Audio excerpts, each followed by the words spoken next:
అంటే గతంలో మీకు ఎదురైన అవాంతరాలు తప్పించుకోవడానికి ఇప్పుడు పార్టీ స్థాపించారు.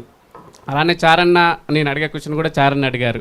అంటే కవిత పార్టీ స్థాపించడం వెనుక కేసీఆర్ ఉన్నారు లేదా రేవంత్ రెడ్డి ఉన్నారనే ప్రచారం జరుగుతుంది.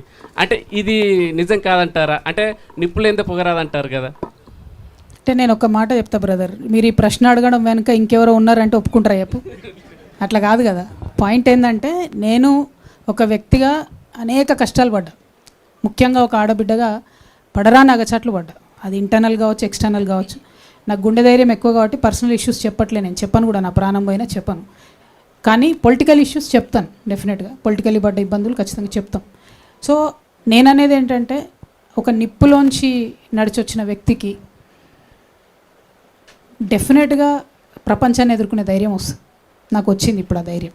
నాకు ఎవ్వరు అవసరం లేదు భయ్, నాకు తెలంగాణ ప్రజలు ఉన్నారని నేను చాలా బలంగా నమ్ముతున్నా. కేసీఆర్ గారు లక్షలాది మంది యువకులను ఇన్స్పైర్ చేసి ఉద్యమంలోకి తీసుకొచ్చారు. వారి ఇన్స్పిరేషన్తోనే మేము బయటకు వచ్చినాం. కానీ ఇవాళ దారులు వేరైనాయి, అవుతాయి, అట్లా చరిత్రలో అనేక సందర్భాల్లో అయినాయి. ప్రాబబ్లీ భారతదేశంలో నేను ఫస్ట్ డాటర్ని కావచ్చు దారి వేరవ్వడం, అందుకే మీరు అంత ఇంత పరిశాన్ అవుతారు. బట్ నెక్స్ట్ నా తర్వాత వచ్చే ఆడబిడ్డలకు మాత్రం ధైర్యం వస్తుంది. ఎందుకంటే నేను ముందడిగే ఇస్తున్నా, వెనకకు పోతలేను. అనేక సార్లు ఆలోచించినాను, ఎందుకు ఇవన్నీ నాకు సపరేట్ ఇంట్లో కూర్చుంటేందని.